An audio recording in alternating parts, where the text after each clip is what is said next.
안녕하세요. 오늘도 사연살롱을 찾아주셔서 감사합니다.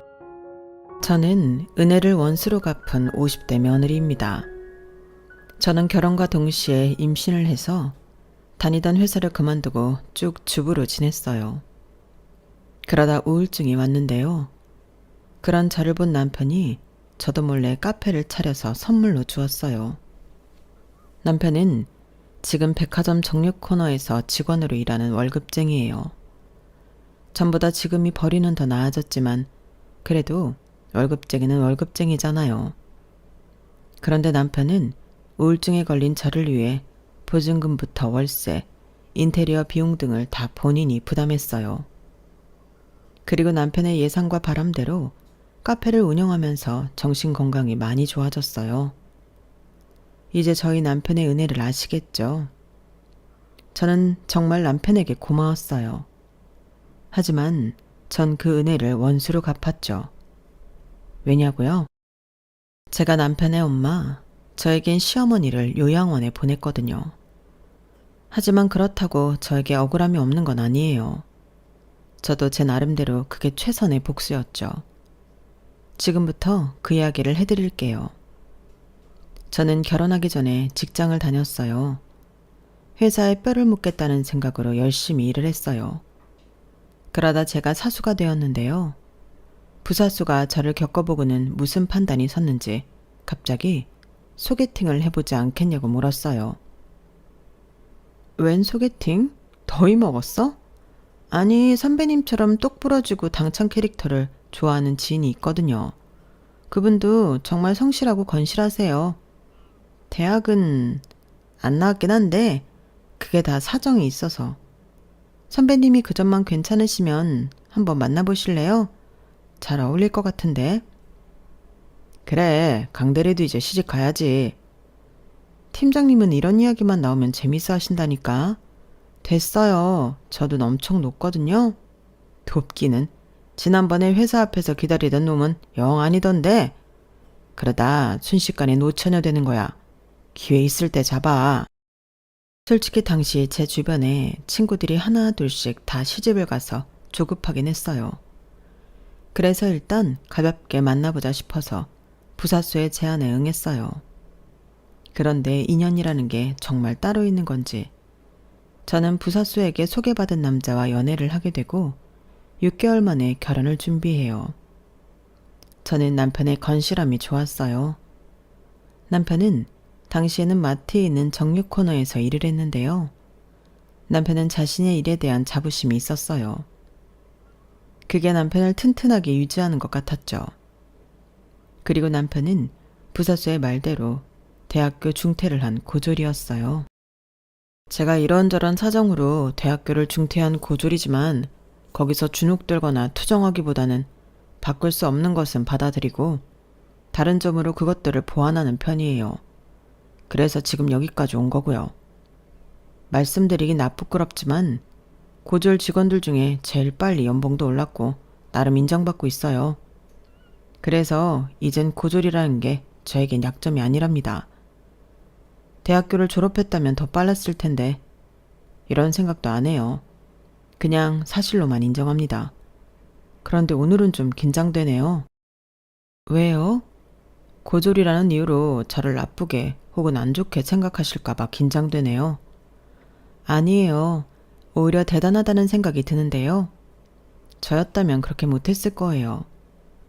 남들보다 한 발 늦게 출발했지만 비슷하게 도착했다는 게 정말 대단한데요. 그렇게 말하자 남편은 수줍게 웃었어요. 하지만 정말이었어요. 저는 남편이 대단하다고 생각했어요. 그때까지만 해도 무슨 사정인지 알 수 없었지만 그게 뭐가 됐든 남편의 추진력과 생활력은 인정했어요. 저는 적어도 저를 굶기지 않을 남자라는 생각이 들었어요. 그리고 남편은 정말 저를 굶기지 않았죠. 제가 결혼 직후에 아이가 생겨서 퇴사했다는 것을 말씀드렸죠. 그 이후 경제적인 부분은 모두 남편이 책임졌는데요. 저는 남편에게 생활비를 받아서 썼어요. 이번 달 생활비 보낸 거 봤어? 아, 봤어요. 그런데 매달 이렇게까지 보내지 않아도 돼요. 매달 남아서 적금 들고 있긴 하지만 자기한테 부담을 주고 싶진 않아요. 부담될 것 없어. 그런데 적금은 왜 들어? 그런 건 내가 할게. 쓸데없이 그런 거 하지 말고 애들 학원이나 좀 알아봐요. 요즘 초등학생 되기 전에 이것저것 많이 한다던데. 그랬으면 좋겠어요. 나는 내가 학원을 그렇게 다녀본 적이 없어서 우리 애들은 부족함 없이 컸으면 좋겠어요. 그러니까 알아봐요. 그렇다면 일단 알아볼게요. 부족하면 말하고요. 더 보내줄 테니까. 남편은 제 생활비를 줄이기는커녕 더 줄 수 있다고도 말했어요. 저는 그런 남편의 언행이 제가 아이들을 케어하고 키우는데 아낌없이 지원해준다는 뜻 같아서 무척 고마웠어요. 그래서 저는 주부로서 남편에게 최선을 다하려고 노력했어요. 그리고 물론 아들들에게도 최선을 다하려고 좋은 엄마가 되려고 노력했죠. 그래서 일단 저는 영양학을 공부했어요. 정확하고 치밀한 식단으로 저희 가족들의 건강을 챙기기 위해서였죠. 그리고 가족들을 쾌적한 환경에서 지내게 하기 위해 매일 구석구석 청소를 하는 것도 잊지 않았어요. 그리고 청소가 끝나면 피톤치드를 뿌렸고요. 보기 좋은 화분도 가져다 놓으며 집안 청결뿐 아니라 집안의 공기, 분위기 자체를 편안하고 안정이 되게끔 꾸몄어요. 그리고 남편이나 아이들이 이런 일을 도우려고 할 때 이건 저의 일이라고 못을 박았어요. 아니야, 그러지 않아도 돼.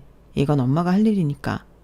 나중에 너희들이 다 크면 엄마가 그때 하나씩 가르쳐 줄게. 나는 다 컸으니까 해도 되지? 아니에요. 당신은 오늘도 수고했는데 집에서까지 일을 시킬 순 없죠. 소파에 앉아 있어요. 차 줄까요? 너무 그렇게 자기 일이라고 못 박지 않아도 돼. 우리가 할 수 있으면 하는 거지. 엄마가 할 일, 남편이 할 일, 아이들이 할 일, 그런 게 어딨어? 그런 거 애들 교육에도 좋지 않아. 아니요, 나는 이런 거 할 시간에 당신은 집에서 편하게 쉬고 애들은 공부하거나 영어 단어를 더 배우는 편이 더 도움이 될 것 같아서 그래요. 집안일을 도와주는 건 나중에 어른이 되어서 해도 되잖아. 안 그래요? 아, 그리고 나 운전면허를 딸까 하는데 괜찮아요? 운전면허? 운전면허는 갑자기 왜? 언제는 대중교통이면 충분하다면서. 애들 나중에 크면 등하교 도와주려고요. 학원도 보내고 나도 운전하는 편이 혼자 마음껏 장도 볼 수 있고 좋을 것 같아서요. 자기도 이제 앞으로 바빠질 거잖아. 장은 내가 백화점 퇴근하면서 봐오면 되는데 백화점에서 사려고? 그건 너무 낭비죠. 그리고 자기가 퇴근할 때까지 기다리는 건 너무 늦어. 그러니까 운전면허 딸게요. 괜찮죠? 그렇게 저는 운전면허까지 따서 살림에 집안에 보탬이 되는 사람이 되었어요. 물론 처음엔 운전도 미숙했지만 하다 보면 늘지 않는 게 없잖아요. 나중에 저는 무리 없이 아이들 등하교와 학원 픽업을 할 수 있게 되었어요. 그리고 저희가 가족여행을 갈 때는 남편을 배려해 꼭 제가 운전을 했죠. 저는 최고의 부인, 최고의 엄마가 되기 위해서 최선을 다했어요. 저에게 개인적인 시간이라고는 아침에 일어나서 저녁 설거지를 한 뒤에 커피 한 잔을 마시는 것이 전부였어요. 하지만 헌신이 저의 즐거움이었어요. 그리고 그건 남편도 마찬가지였으니 저희 집안에 문제는 없었죠. 문제는 저희 시댁에 있었죠. 흔히 가족끼리 돈으로 엮이면 안 된다고 하죠. 그런데 저희 남편은 저와 교제하기 전부터 아주 오래전부터 시댁에 경제적인 지원을 하고 있었는데요. 그걸 저와 결혼 이야기를 하는 도중에 말하더라고요. 아주 심각한 표정을 하고서 말이에요. 저는 처음으로 남편의 머뭇거리는 모습을 봤어요. 내가 할 말이 있는데 먼저 지금 이제서 이야기해서 미안해. 나도 도무지 용기가 안 났어. 하지만 자기라면 이해해 줄 거라고 믿어. 무슨 이야기인데? 나 우리 집에서 가장이야. 아, 그러니까 본가에서 내가 가장이야. 생활비뿐 아니라 집 관리비, 보험비, 동생들 용돈 이런 경제적인 지원은 내가 하고 있어. 그리고 우리 가족이 사는 그 집도 내 돈으로 산 거야. 대출 빚은 아직 갖고 있지만. 그럼 빚이 있는 거네? 그걸 왜 이제 이야기해요? 미안해. 이야기할 엄두가 나지 않았어. 하지만 내 월급으로 충분히 감당할 수 있어. 자기한테 피해 끼치는 일 없을 거야. 아니, 꼭 피해라는 게 아니라 미리 말해줬다면 좋았잖아요. 그래야 무슨 대비를 하든 생각을 해보든 하죠. 맞아, 그렇지. 하지만 나는 자기가 생각하는 게 무서웠어. 이런 사람과 누가 결혼하고 싶겠어?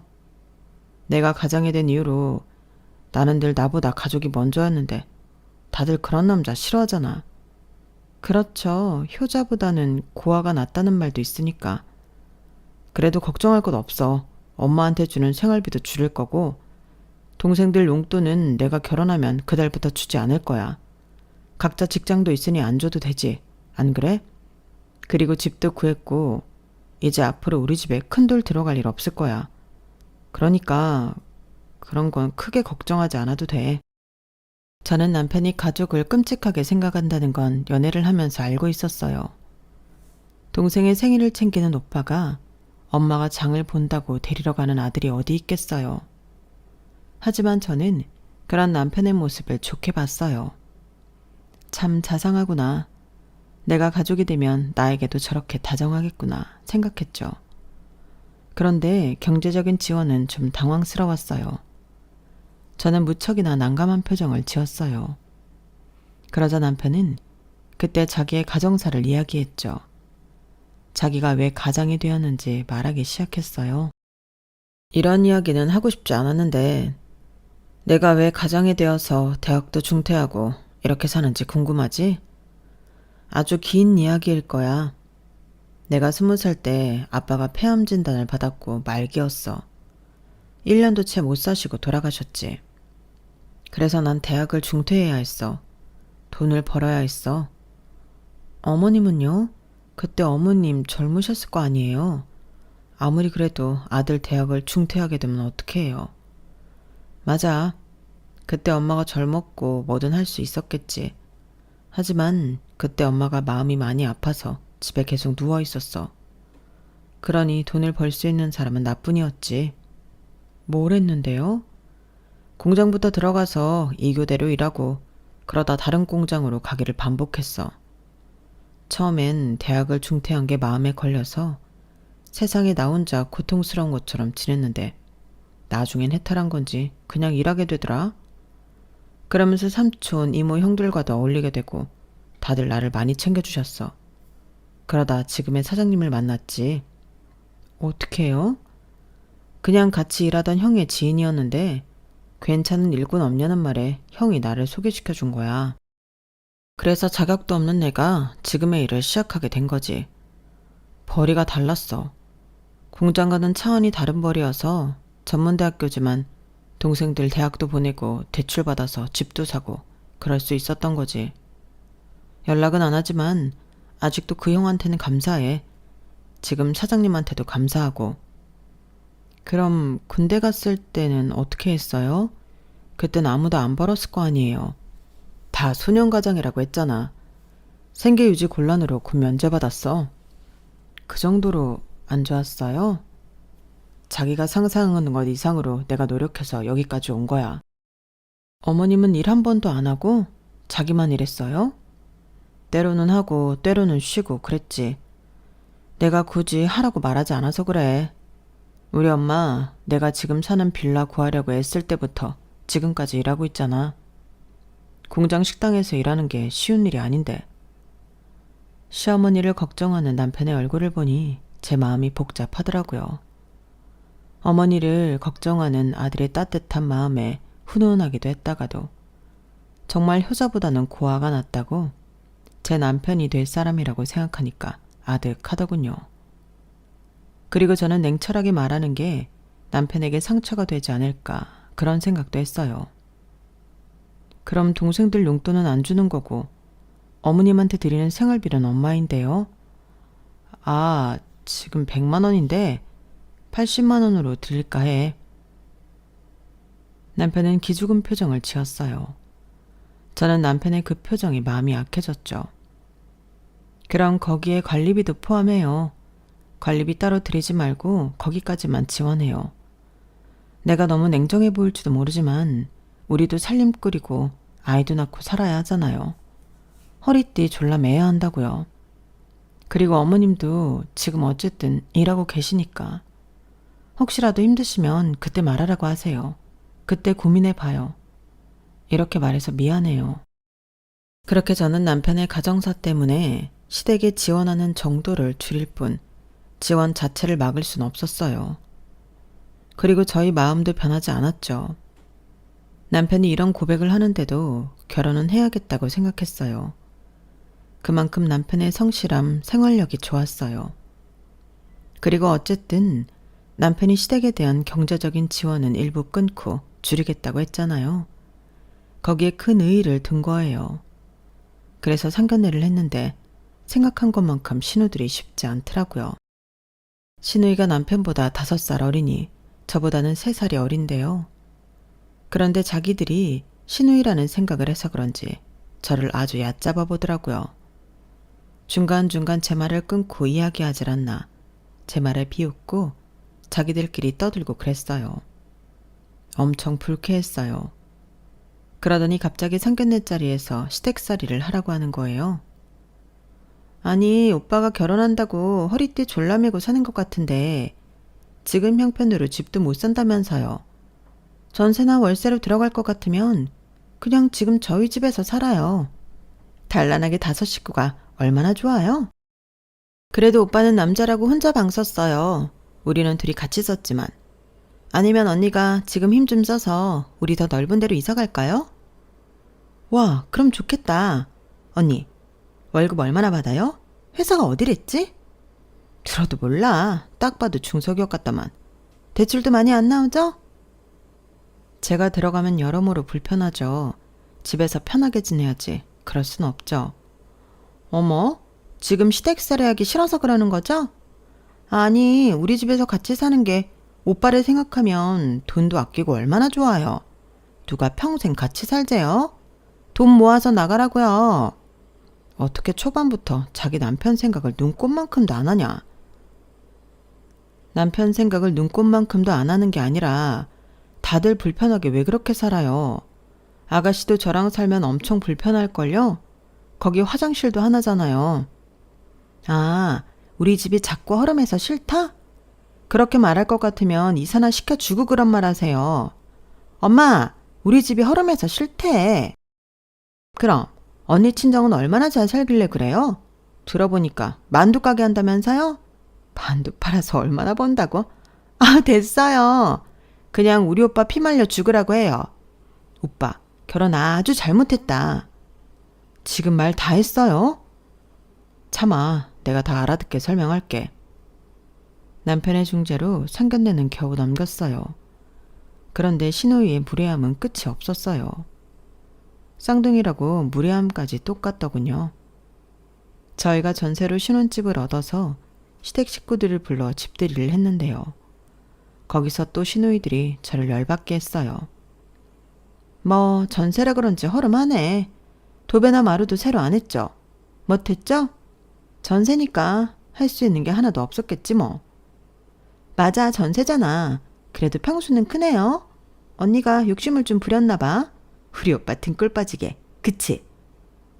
쌍둥이 신우이는 그러면서 집안 이곳저곳을 돌아다니며 트집을 잡았어요. 그러더니 제가 처녀 시절부터 모아온 양주들 중 하나를 제가 화장실을 간 사이에 뜯어서 마시고 있더라고요. 그리고 1시간도 안 돼서 취해 인사불성이 되었어요. 술도 못 마시는 애들이 빨리 집에 가자. 내가 태워줄게. 아니 오빠, 내가 진짜 어이가 없어서 그러는데 네가 결혼한 거랑 우리 용돈을 못 주는 거랑 무슨 상관이야? 다 저 여자가 손 쓴 거지. 기분 나쁘니까 주지 말라고. 언니한테 저 여자가 뭐야. 너희들 내가 말 함부로 하지 말랬지. 들어보니 엄마 생활비도 줄였다며? 진짜 악독하다. 악독한 사람이 우리 집안에 들어왔어. 저 여자가 오기 전까지만 해도 아무 문제 없었는데 다 저 여자가 망친 거야. 오빠, 오빠는 그렇게 생각 안 해? 이대로 우리랑 멀어지면 좋겠어? 이대로 우리를 버리려는 거야? 결혼했으니까?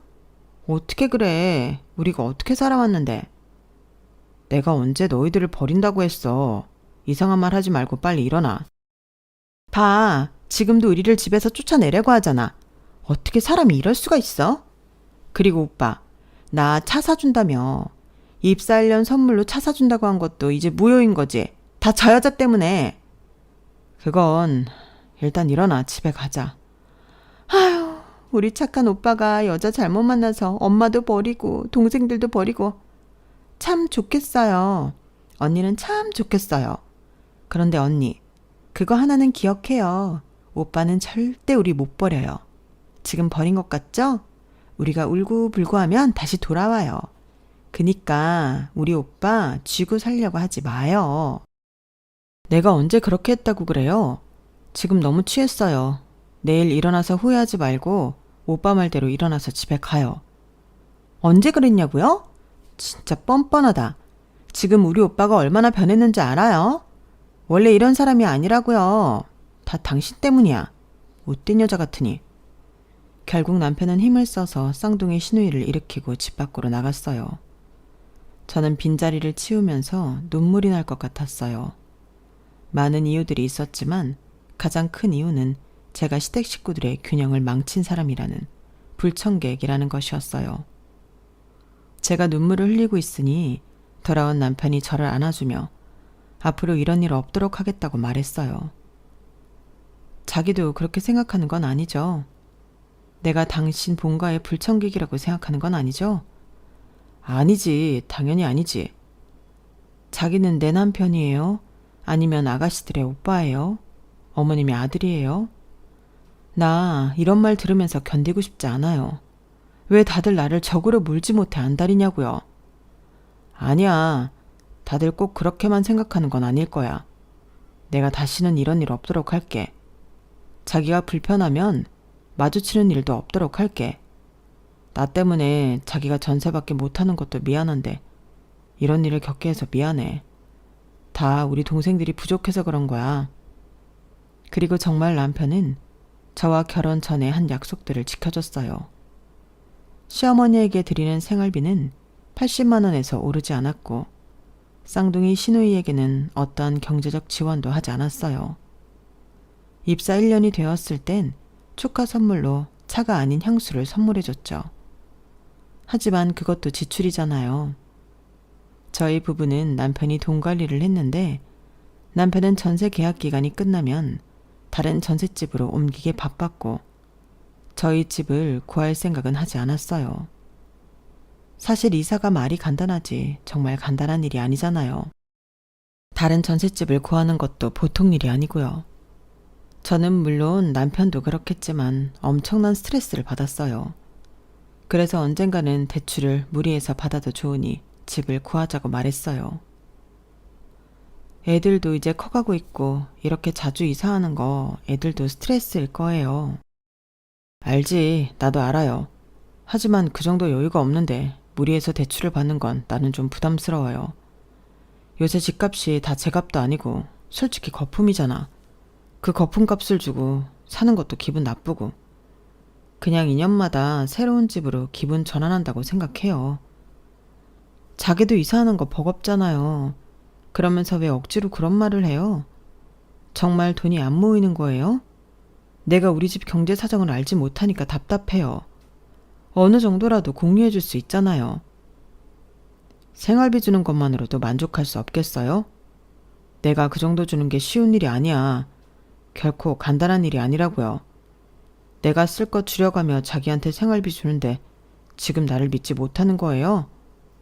나 허튼 데 쓴 적 한 번도 없어요. 믿지 못하는 게 아니에요. 적어도 상황을 내가 알고 있어야 이런 말을 안 하지. 아니면 나한테 주는 생활비를 줄여서 적금이라도 새로 들어요. 많이 줄여도 괜찮으니까 그렇게 해요. 뭘 줄이려고 그러는 거예요? 설마 애들 학원비? 지금 솔직히 애들 학원 무리해서 많이 다니고 있긴 하잖아요. 아니, 그건 절대 안 돼요. 애들 학원은 더 다니게 하면 더 다녔지. 절대 지금에서 줄일 수 없어. 지금도 내 주변 애들보다 적게 다니는데 뭘 또 줄여? 그런 말 할 거면 다시는 앞으로 이런 얘기 꺼내지 마요. 그렇게 결국 싸움이 되고 서로 감정만 상했어요. 저는 남편과 집에 대한 이야기를 하는 걸 포기하고 결국 20년을 전세 기간이 끝날 때마다 옮기는 생활을 했어요. 그리고 아들 둘이 대학에 붙어 타 지역으로 가게 되었어요. 그러다 군대에 가게 되었죠. 아이들이 저의 손을 완전히 떠나게 되자 저는 우울증이 왔어요. 병원에서 상담도 받고 약도 지어 먹었는데 궁극적으로 희생하고 보살피지 못하는 데에서 오는 공허함 때문이라고 하더라고요. 저는 어디를 나가지도 않고 집에만, 그것도 침대에만 가만히 누워 있었어요. 이런 말을 하기도 그렇지만 씻지도 않았어요. 집안일은 모두 남편이 할 수밖에 없었어요. 그렇게 한 달, 석 달, 반년이 흘렀고 어느 날 남편이 제게 권리 양도 양수 계약서를 보여줬어요. 이게 뭐예요? 자기가 커피 좋아하잖아. 그래서 한번 해봤으면 싶어서. 우리한테 이런 거 양도받을 돈이 어딨어요. 그 정도는 있어. 내가 당신을 위해서 하는 건데 이 정도도 못할까봐? 너무 걱정하지 마. 내 친한 지인의 부인이 하던 가게인데 내가 잘 말해서 싸게 양도받았어. 정말 말도 못할 금액으로 싸게 받았어. 그러니까 그건 걱정하지 말고 자기 한번 해보지 그래? 그렇게 저는 얼떨결에 카페 사장이 되어서 일을 하기 시작했어요. 그런데 우습게도 일을 하기 시작하니 저에게 없던 활기가 생겼어요. 저는 저에게 새로운 삶의 이유를 만들어준 남편에게 무척이나 고마웠어요. 그리고 아이들도 저의 회복에 기뻐했어요. 역시 엄마가 웃어야 집안이 행복하다는 말이 맞네요. 엄마, 카페 사장님 된 거 축하해요. 친구들한테도 다 가보라고 해야겠네요. 저희 회복으로 저희 집은 다시 활기를 되찾았고 그리고 더 좋은 일이 생겼어요. 바로 저희가 신축 아파트 분양권을 얻게 된 거예요. 언제 그런 걸 했어요? 안 될 것 같아서 말 안 했는데 됐어. 이제 우리 새 아파트로 이사 가는 거야. 물론 반 이상을 대출을 끼고 구한 거지만 결혼한 지 20년 만에 자가를 얻게 된 것에 저는 눈물이 날 정도로 기뻤어요. 저희 남편도 신이 나서 시댁에 알리고 주변에도 이사 소식을 알렸어요. 그런데 잠잠하던 쌍둥이 시누이가 그러더군요. 쌍둥이 시누이는 결혼을 해서 각자 가정이 있었어요. 그러니까 시댁에는 시어머니 혼자 살고 있었죠. 오빠, 기왕 이렇게 된 거 엄마 모시고 살지 그래? 한 40평은 된다며. 그럼 제일 끝방을 엄마 주고 그러면 사생활보호도 되잖아? 뭔 40평밖에 안 되는 데서 사생활보호야? 남편은 그러면서 제 눈치를 봤어요. 눈치를 보고 시어머니를 모시고 살기를 바라는 것 같았죠. 저는 모른 채 했어요. 그러자 쌍둥이 시누이는 타깃을 저로 돌렸죠. 언니, 생각을 해봐요. 이제 우리 엄마 살면 얼마나 산다고 혼자 내버려둬요? 그리고 일찍부터 남편 여의고 3남매 키우느라 고생한 우리 엄마 혼자 살게 하는 것도 아니지 않아요? 어차피 애들 다 군대 갔고 대학 갔겠다. 빈 방도 있는데 그렇게 해요. 맞아요. 어차피 오빠가 장남이라 오빠가 모셔야 하는데 미리 일찍부터 같이 살면 좋죠. 어머님이 많이 불편할 텐데요. 제가 딸도 아니고 그냥 제가 남편이랑 자주 찾아뵐게요. 아가씨들은 걱정하지 마요. 그리고 집에 돌아와서 남편이 다시 시어머니를 모시고 살자는 이야기를 꺼냈고 저는 또 반대를 했어요. 자기야, 생각을 해봐. 자기는 일하러 가고 나도 카페 나가봐야 하는데 그러면 지금 혼자 계시는 거랑 뭐가 달라? 그래도 퇴근하고 오면 우리랑 같이 있잖아. 그럼 이렇게 물어볼게. 그럼 자기는? 우리 엄마랑 같이 살아야 한다면 그럴 수 있어? 이건 상대 부모님을 얼마나 생각하느냐의 문제가 아니라 애초에 안 되는 거야. 그렇게 저희는 다투고 이삿날이 되었어요. 저는 분주하게 짐을 옮기고 정리하고 있었죠. 그 사이 남편이 담배를 피우러 내려갔어요. 그때 마침 전화가 왔죠. 이삿짐 센터더라고요. 저는 잘못된 게 있나 싶어 전화를 받았어요. 네, 사장님. 내일 이사하는 주소 확인하려고 전화드렸습니다. 내일이요? 저희는 오늘 이사하는데요. 네? 거기 주소가 루비 아파트가 아닙니까? 백사동 1304호요. 성함이 이숙자 씨 아닙니까? 네? 여기 이사 오는 사람이 누구라고요? 이숙자 씨요. 내일 거기로 이사한다고 하셨잖아요. 이숙자 씨는 저희 시어머니였어요. 그리고 그때 남편이 집으로 돌아왔어요. 제가 휴대폰을 건네자 남편이 휴대폰을 확인했고 당황하더라고요. 저는 남편이 전화를 끊을 때를 기다렸어요. 그리고 남편이 전화를 끊자마자 물었죠. 무슨 말이야? 내가 전화 받으니까 어머님이 이사 온다고 하던데? 그렇게 하면 안 될까? 엄마가 너무 우리랑 살고 싶어 해. 일생의 소원이라는데 그런 말을 듣고 어떻게 거절할 수가 있어. 아들이 되어가지고. 우리 집 그렇게 좁은 것도 아니고 자기 말대로 나는 일하러 나가고 자기도 카페 나가고 하면 마주치는 일 그렇게 없을 거야. 뭐 저녁이나 같이 먹는 정도?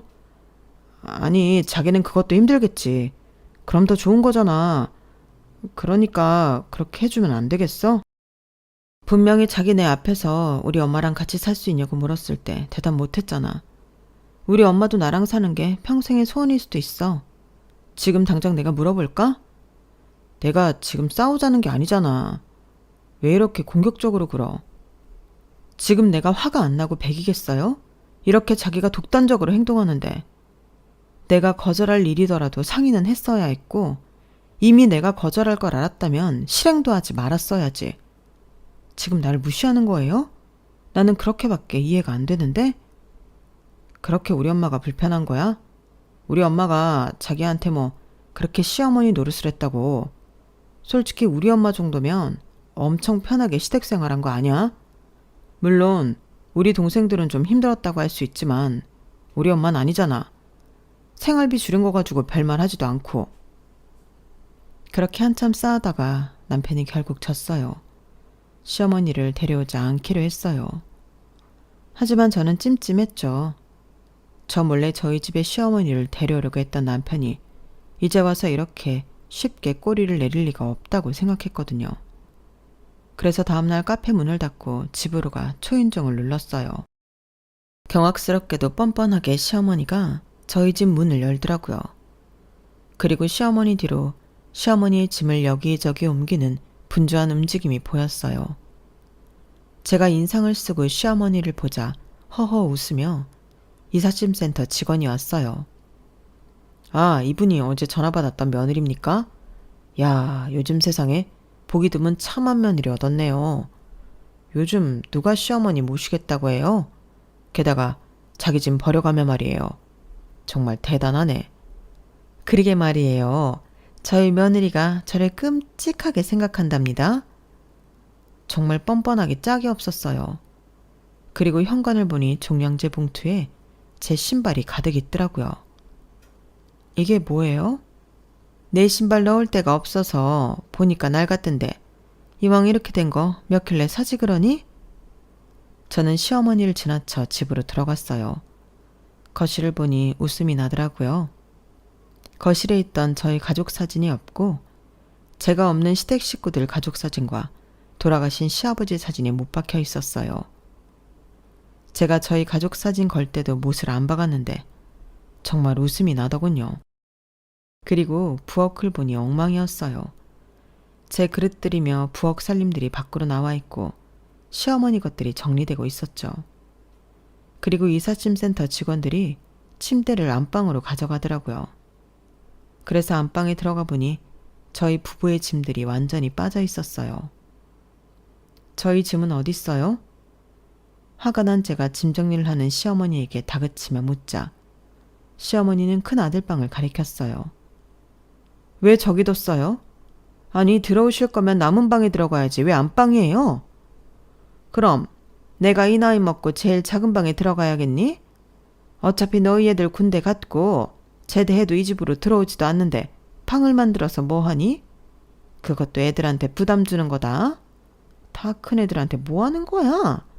더군다나 나는 남들이랑 화장실 같이 못 써. 안방에만 화장실이 딸린 걸 어떡하니? 그리고 너무 억울하게 생각하지 마라. 내가 평소에 너 없었으면 200만 원 받았던 거 150만 원만 받고 살았어. 50만 원 차이가 얼마나 큰지 너도 알지? 게다가 거기서 관리비까지 내라고 했으니 내가 숨은 쉬고 살았겠니? 아니 잠깐만, 150만 원이요? 80만 원이 아니라요? 그래, 네가 80만 원만 주라고 했다며. 그게 가당키나 하니?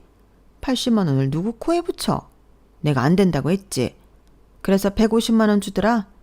원래처럼 200만 원은 독한 너 때문에 못 준다고.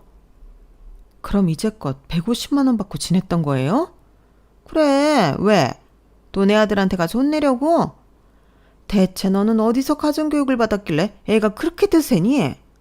이런 앤 줄 미리 알았으면 결혼 뜯어 말렸을 텐데. 아무튼 너 때문에 내가 이제껏 이렇게 살았으니 지금부터는 네가 참고 살아라. 그런데 나는 아무리 생각해도 이해가 안 된다. 우리 아들이 우리 식구들한테 돈 좀 쓰겠다는 걸 네가 무슨 자격으로 막는지 악독해가지고. 너나 잘해라. 너는 내 아들 돈 축 내지 않냐? 카페도 차려주고. 그게 그거랑 같아요? 저는 부부잖아요. 나는 엄마야. 내가 없었으면 우리 아들 태어나지도 못했어. 그런 말이 아니라 저희 남편이 저랑 결혼한 이상 제 남편에게 가족인 저랑 아들들이에요. 어머님이 아니라. 싸가지 없긴. 네 엄마한테도 그렇게 말해라. 내가 이제껏 봐줬더니 아주 사람을 물로 알고. 어머님이 언제 봐줬어요? 아가씨들이 저 뒤에서 욕할 때 웃는 거 내가 모를 줄 알아요? 그리고 내 밥만 늘 찬밥 돌려서 주고 내가 준 선물 다 쓰레기통에 버리고 제 카페에 사람들 데리고 와서 돈도 안 내고 테이블 엉망으로 만들고 바깥 음식 시켜 먹고 그러면서 고맙다는 말 한 번을 안 했잖아요. 그게 어딜 봐서 봐준 거예요. 됐어요.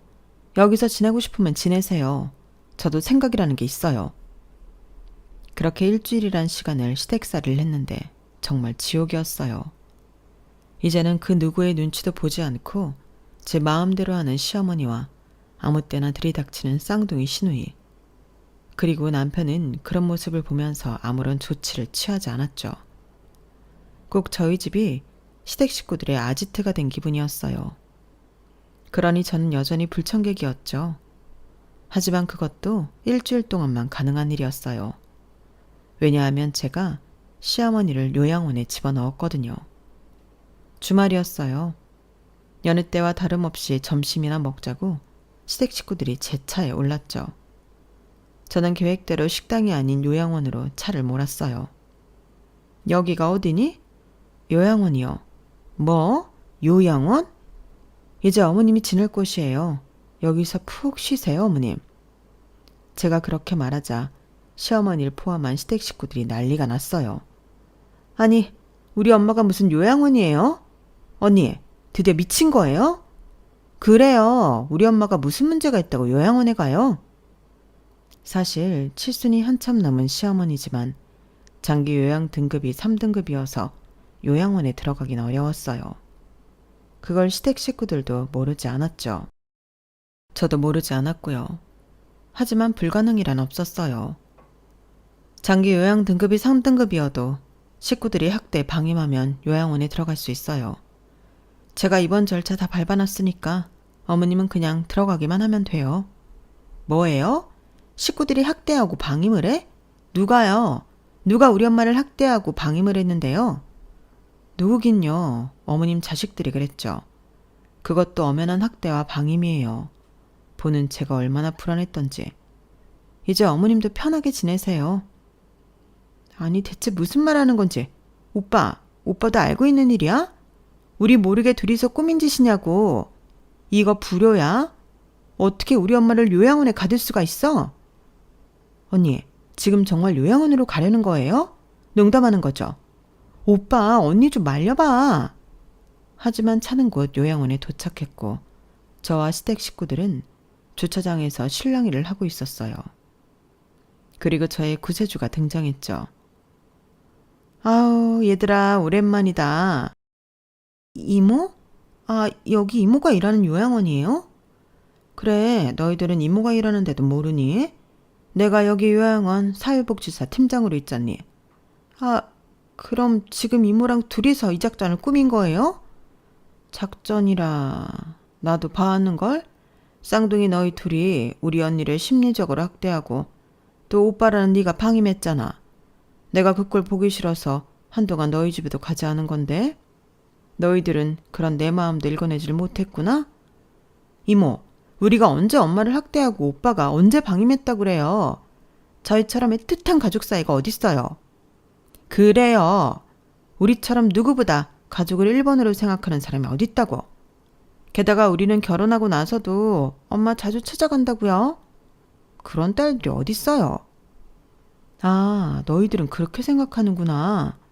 하지만 너희가 니네 엄마한테 하는 건 엄연한 학대야. 너희들이 엄마한테 하는 말들, 그건 폭언이라고밖에 볼 수 없어. 저희가 무슨 말을 했다고 그래요? 그래? 한번 들어볼래? 그때 이모님이 제가 증거로 제출한 녹음기를 켰어요. 거기서 앙칼진 쌍둥이 시누이의 목소리가 들렸죠. 아니 좀 말하기 전에 돈 좀 붙이면 안 돼? 왜 내가 닥달하는 사람처럼 굴어야 하냐고. 어차피 줄 거 때 되면 보내라니까. 아니 엄마가 은행을 혼자서 가려고 했는데 다리가 너무 아프잖니. 언니는 언니한테 은행 데려가 달라고 말하면 되잖아. 엄마 바보야? 시어머니가 며느리한테 그 정도 부탁도 못해? 아니면 휴대폰 줘봐. 내가 인터넷 뱅킹 깔게. 그건 그렇게 하면 그냥 돈 빠지는 거 아니냐? 당연히 그냥 돈 빠지지. 때 되면 빠지게끔 내가 해놓을 테니까 휴대폰 달라니까. 그래 엄마. 그거 해놓으면 자동적으로 돈 우리한테 와. 얼마나 편해? 매번 우리가 이렇게 다그칠 일도 없고. 설마 엄마 우리가 엄마 돈 뺏어간다고 생각하는 건 아니지? 그럼 진짜 웃긴 거야. 엄마가 우리한테 해준 게 뭐가 있다고.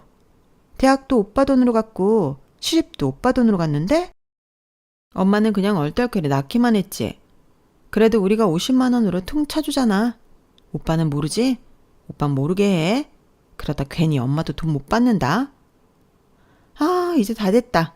이제 오빠한테 받는 150만 원 중에 50만 원씩 매달 10일마다 우리한테 송금될 거예요. 아, 진짜 나이 들어 고집만 세져서는 그냥 요양원에 보내버릴까 보다. 뭘 그런 표정을 지어요. 진짜 우리가 돈 뺏어간다고 생각하는 거예요? 엄마, 양심이 있으면 엄마라면 그런 생각하면 안 되죠. 오빠랑 언니 왔어요. 조용히 입 다물고 있어요. 이모님이 녹음기를 끄고 다른 것도 있는데 들려줄까? 라고 물었어요. 그러자 쌍둥이 시누이는 남편의 눈치를 막 보고 있었죠. 그리고 남편은 너무 충격받았는지 얼굴이 새하얗게 질렸어요. 이것 말고도 들어보니 참 우리 언니를 잡아먹지 못해 안달이더구나. 그래도 너희 생모인데 그러면 안 되지. 그것도 엄연한 폭언이야. 어디 누가 엄마한테 그런 소리를 해. 그리고 너희 오빠가 너희들 돈줄이니? 장가도 갔는데 이제 그러면 안 되지. 이모가 우리 집 사정을 얼마나 한다고 그래요. 알지도 못하면서 아무렇게나 말하지 말아요. 방임? 말도 안 돼요. 이모가 손 쓴 거죠. 그렇게 해도 돼요? 그래도 의사소견서에 인지능력 저하, 행동변화도 불안하게 나와서 못 들어갈 건 없어? 의사소견서요? 엄마, 언니랑 병원 다녀왔어? 며칠 전에 건강검진한다고. 와, 언니랑 이모 둘이 완전 짜고 우리를 물먹이는구나. 언니, 어떻게 이럴 수 있어요? 그러게, 저를 건들지 말았어야죠. 이모님, 짐은 대충 챙겨왔는데 이대로 들어가면 되나요? 그렇게 시어머니는 요양원에 입소했어요. 돌아오는 차에서 시누이는 분을 참지 못하는 듯 보였죠.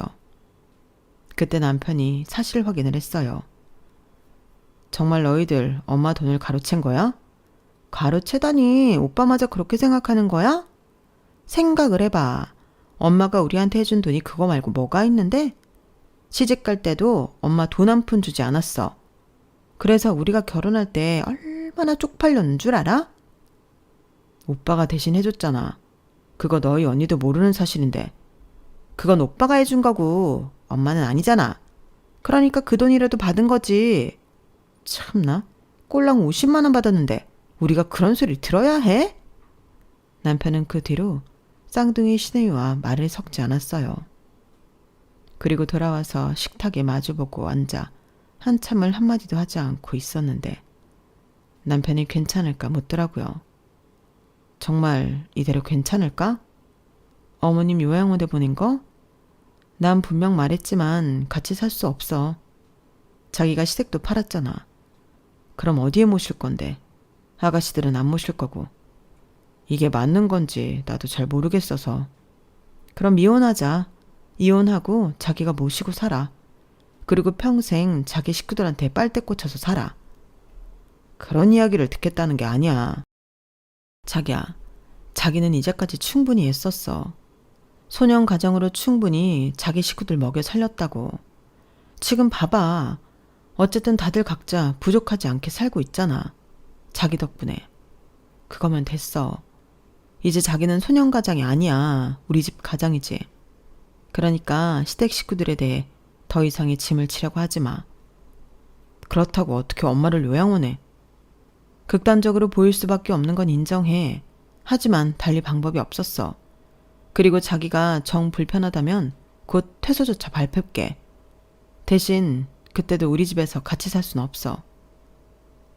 제 말에 남편은 고개를 끄덕였고 저희 집은 평화를 되찾았어요.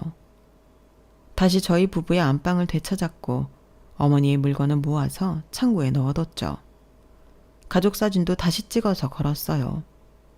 그리고 남편은 돈 관리를 저에게 맡겼어요. 이제는 새는 돈 없이 철두철미하게 관리하려고요. 여기까지가 제 사연입니다. 은혜를 원수로 갚은 제 이야기 어떻게 보셨나요? 그래도 저는 원수까지는 아닌 것 같아요. 그렇게 말하기엔 제가 너무 억울하거든요.